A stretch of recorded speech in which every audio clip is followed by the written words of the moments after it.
Hello, and thank you for joining me today at Global Offshore Wind 2020. My name is Jakob. Holst. I'm the CEO of Global Wind Organization. I'm very happy to have this opportunity to talk with you at this oddly fascinating moment in the history of our industry. On one hand, COVID forces us to meet virtually, and I am truly sorry not to be in the same room with you in real conversation. Instead, I have to send this recorded message.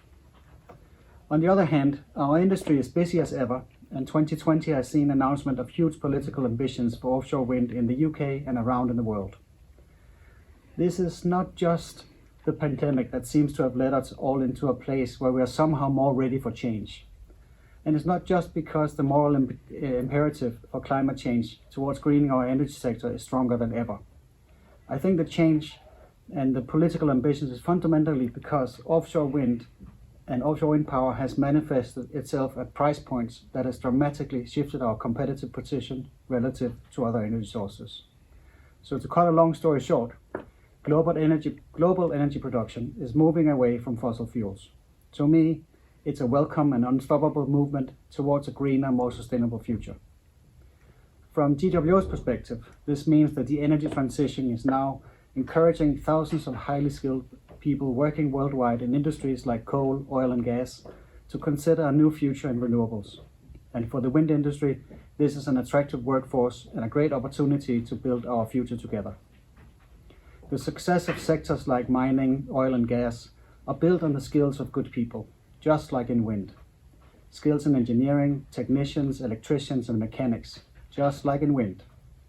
The skills of this transitioning workforce will be applicable in the wind world as well. To make the fit even greater, the oil and gas industries have strong safety cultures, and the workforce comes with an experience from working in environments where a strong safety mindset is a recognized asset. So as an industry, we should want to recruit the best of this workforce. And at GWO, we certainly want to help the transition into our industry. We want to help clear the path. We want to do this in a way that makes the transition easy and safe for the individual worker while providing value to the wind industry. At this time, I want to remind everybody how unique a wind turbine is in safety terms. In contrast to working on larger vessels such as oil rigs, technicians working on a single turbine, whether onshore or offshore, are often far more remote from external and medical assistance. They usually work in smaller teams at heights where help cannot easily go.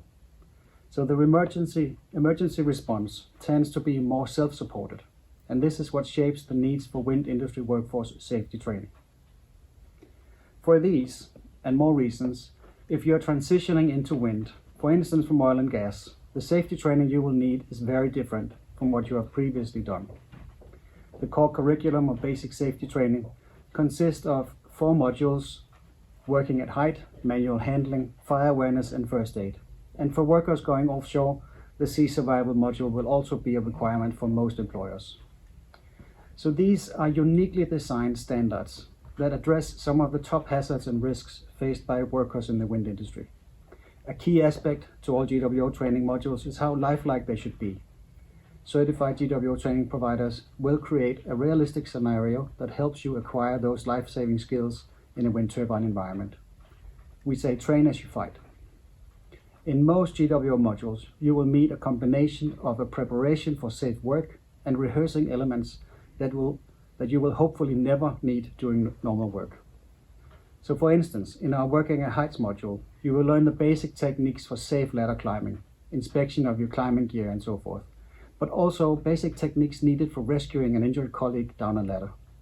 And for offshore wind workers, you will learn how to safely transfer from a boat to a transition piece at the base of an offshore turbine, and this is an example of something we train prior to work. The transfer activity represents one of the greatest risks of severe injury or even fatality, and the sea survival course trains this specific skill in scenario-based practical exercises. We want to enable you to work safely and return from work to your families in the same healthy condition. When incidents occur, and I say when on purpose, even if all that we do is striving towards an injury-free working environment, we must recognize that incidents can occur, and when we recognize that they can occur, it is a way to force ourselves to stay alert and safe. And by the way, when an incident do occur, our setup ensures that when they do, we will take the appropriate learning into regular revisions of our standards so that your refresher is always up to date. You may have seen some stories and comments circulating on social media that other training standards are basically the same as GWO and that existing courses should be transferable to wind. I totally understand, and I hear what those people are saying. Sometimes courses do look similar on the outside, and training can sometimes feel like a burden, particularly if you are paying for it out of your own pocket. And I would love to be able to tell everyone that previous other sector safety training will work just fine. But when it comes to safety, we really cannot compromise. To help with this discussion and to put some of those questions to bed, a comparative analysis between one program, the oil and petroleum industry standard BOSIET, and the wind BST standard has recently been completed by a group of independent providers certified to do both of those trainings. The conclusions of the comparative analysis are clear and quite unambiguous. Comparing risks addressed and topics covered between BOSIET and the GWO BST, there is very little direct overlap found, and mainly in the theoretical and generic elements. The greatest overlap we see is within fire awareness, where more overlap is recorded, however, trained in quite different scenarios. So you should train as you fight. And seeing the original course is only a half a day, and the gap training would be around 3 hours, I'm not sure it makes so much sense. For the module Sea Survival and First Aid, the analysis found a total of just 15% overlap between the learning objectives contained within BOSIET. And finally, the analysis shows that learning objectives and exercises within the two modules working at heights and manual handling are not covered at all in BOSIET. The results were quite surprising to me, actually. Of course, it should not be, as we always create training standards only in the absence of existing relevant and recognized standards, and our DNA is about resisting duplication. Nevertheless, I had expected slightly more overlap. Perhaps I was influenced by the claims referred to earlier. But not only does the analysis reveal hardly any similarity in percentage terms, the risks and hazards addressed in those missing training elements are not trivial things. The gaps are advanced level skills, like the ones I mentioned before, transferring safely from a vessel to a transition piece and going back again, rescuing a co-worker down a ladder, and so forth.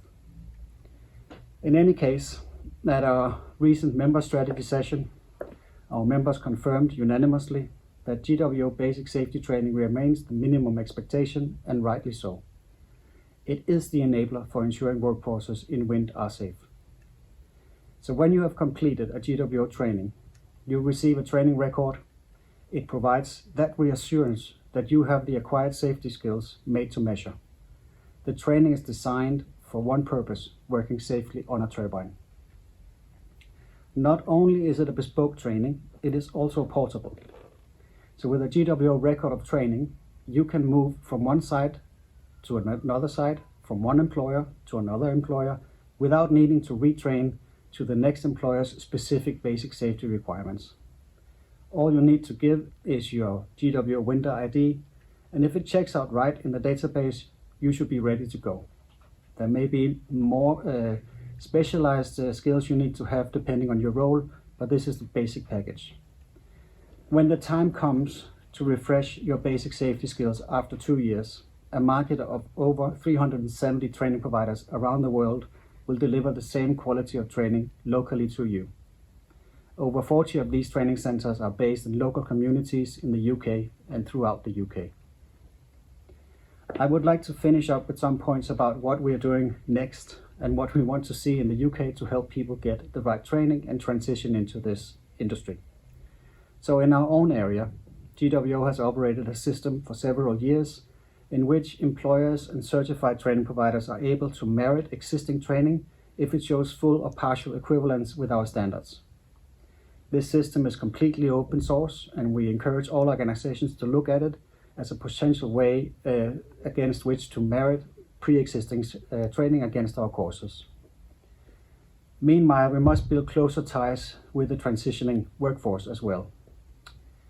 GWO basic safety training is one of the primary enablers for starting a new career in wind, whether it's onshore or offshore.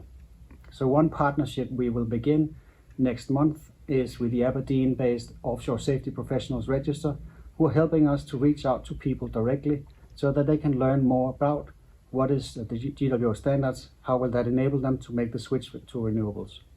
We work a lot with Renewable UK and other bodies in the UK to the same end. In closing, I would like to say transitioning the workforce safely is a big undertaking. Only GWO basic safety training is created by the industry, for the industry, and delivered in a setup under full accountability to the wind industry, ensuring that we train people to the risks. Only by completing these approximately 5 days of GWO training can anyone be guaranteed access to work on a wind power site. I would rather see us all joining forces to help the workforce get those 5 days of training and transition into a green and safe job. I would therefore like to make an appeal to industries, policymakers, governments and other bodies who want this transition to succeed.